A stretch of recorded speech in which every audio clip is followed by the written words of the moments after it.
आज हम पढ़ेंगे पोयम का ही दूसरा चैप्टर कुंडलिया।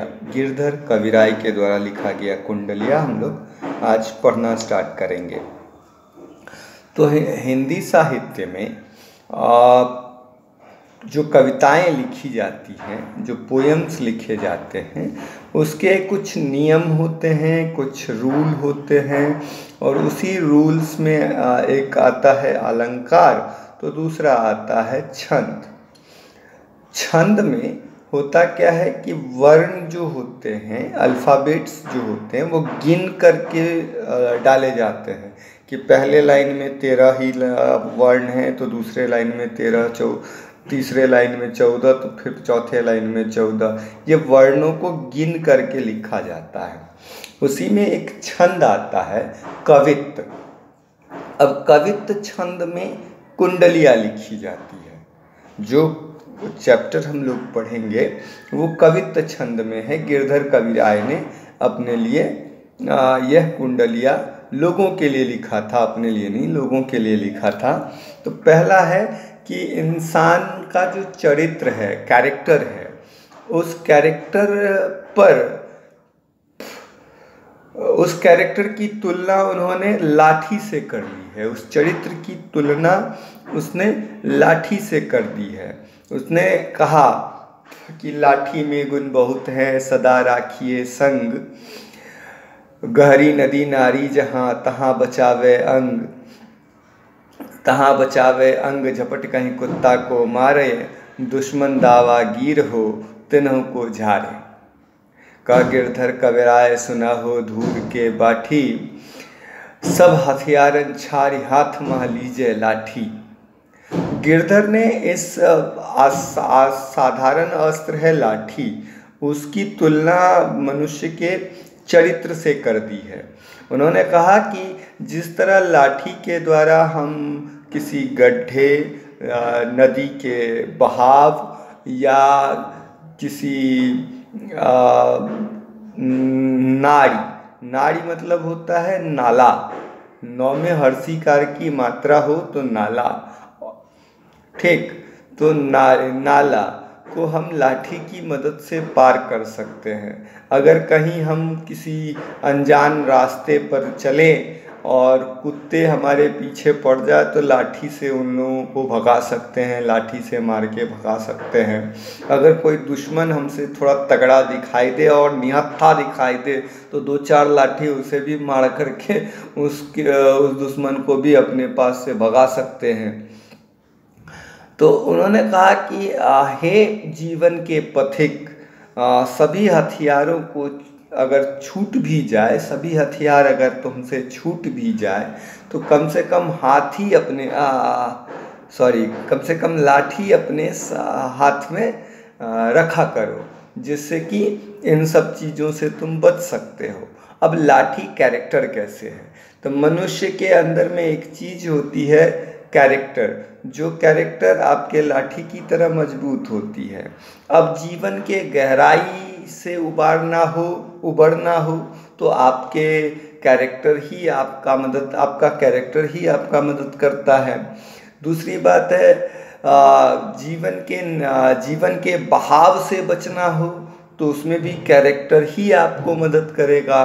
हाँ, और जहाँ पर आप संबल हो, आपका कैरेक्टर थोड़ा मजबूत हो, तो आप पर लांछन भी बहुत कम लगते हैं। लांछन मतलब कि दोषारोपण वो बहुत कम होता है। और अगर कैरेक्टर है तो जैसे कि हाथी चले बाजार कुत्ता भूखे हजार, हाथी का अपना कैरेक्टर होता है, लोग भूखते रह जाते हैं, कुत्ते भूखते रह जाते हैं, हाथी चला जाता है अपने रास्ते। उसी तरह अगर आपका कैरेक्टर मजबूत है तो बोलने वाले उल जुलूल बोलते हैं, आपके ऊपर कोई फर्क नहीं पड़ता। और उसी तरह कैरेक्टर अगर आपका एकदम संबल है, मजबूत है, तो आपके दुश्मन चाहे जितने भी हैं आपको किसी की नज़र में गिरा नहीं पाते। ठीक। दूसरी है कुंडलिया की, कमड़ी थोड़े दाम की बहुते आवे काम, खासा मलमल वाफ्ता, उन पर राखे मान, उन पर राखे मान बकूचा मोट बनावे। हाँ, रात को झाड़ी जहाँ ते इस कुंडलिया में यह कहा गया है कि कैरेक्टर तो हो गया, दूसरा बात है कि आपका जीवन जो है वो किसी कंबल की भांति है। जो जीवन आपके जीवन में यह कैरेक्टर आपके लिए कंबल की भांति है। जिस तरह कंबल, काला कंबल पहले तो ऐसे गोदरेज या लॉकर या फिर संदूक नहीं हुआ करते थे, संदूक हुआ करते थे लकड़ी का बक्सा, ये ट्रंक वगैरह नहीं होते थे। तो उस लकड़ी के बक्से में क्या होता था ना कि दीमक लग जाया करती थी। तो दीमक से बचाव के लिए लोग क्या करते थे, अपने महंगे महंगे कपड़ों को वो कंबल से लपेट करके बांध देते थे और उसे उस संदूक में रखते थे। कंबल में दीमक नहीं लगता। तो जिस तरह से इंसान के महंगे कपड़ों को कंबल हिफाजत से रखता है, और क्या कहते हैं,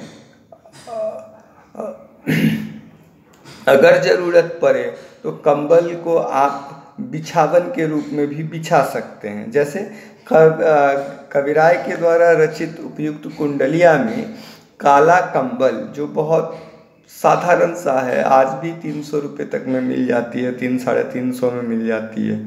तो वो साधारण कंबल कितना मूल्यवान होता है उसके बारे में कहा है। काला कंबल अत्यंत थोड़े मूल्य में प्राप्त हो जाता है, और इस सस्ते से कंबल के अनेक लाभ है। जैसे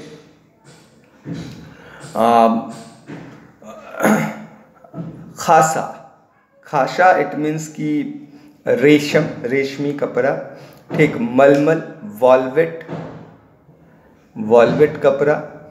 वाफ्ता, काफ़ी महंगे कपड़े आते हैं, इसको अंग्रेजी क्या नाम दिया गया ये अभी मैं भूल रहा हूँ, लेकिन वाफ्ता जैसे कीमती कपड़ों को धूल, पानी, दीमक आदि से रक्षा कर सकता है। उन कपड़ों की गठरी बनाई जा सकती है। यही नहीं, अगर रात पड़ने पर कमरी को यानी कंबल को झाड़ कर बिछा दें तो वह बिस्तर का भी काम कर सकता है, जिस पर हम आराम से सो सकते हैं। कहने का मतलब यह है कि गिरधर कविराय ने यह कहा है कि इतनी उपयोगी कमरी बहुत कम दामों में उपलब्ध हो जाती है, और इससे इन महंगे वस्तुओं को हम सुरक्षित रख सकते हैं। इसलिए कंबल को तो अपने घर में ज़रूर रखना चाहिए। तीसरा है गुण के गाहक सहस्नर। इसमें है कि इंसान का गुण, ठीक। गुण के गाहक सहस्नर, बिन गुण लहे न कोई, जैसे कागा कोकिला शब्द सुने हर कोई। तो वो कहा है कि संसार में सर्वत्र हर जगह गुणवान व्यक्तियों की ही खोज होती है, आदर होता है, सम्मान होता है। गुणों के हजारों प्रशंसक मिल जाते हैं, पर ऐसे किसी व्यक्ति को कोई ना ही पूछता जिसके पास कोई एक गुण भी रहा हो। अगर नहीं रहता है तो उसे कोई नहीं पूछता। इसीलिए व्यक्ति को अपने अंदर के गुणों को विकसित करना चाहिए। कवि ने कौवे और कोयल के उदाहरण के द्वारा हमें यह समझाना चाहा है कि दोनों एक ही रंग के होते हैं, लेकिन फिर भी कोयल की आवाज़ हर कोई सुनना चाहता है, लेकिन कौवे की आवाज़ से हर कोई दूर भागना चाहता है।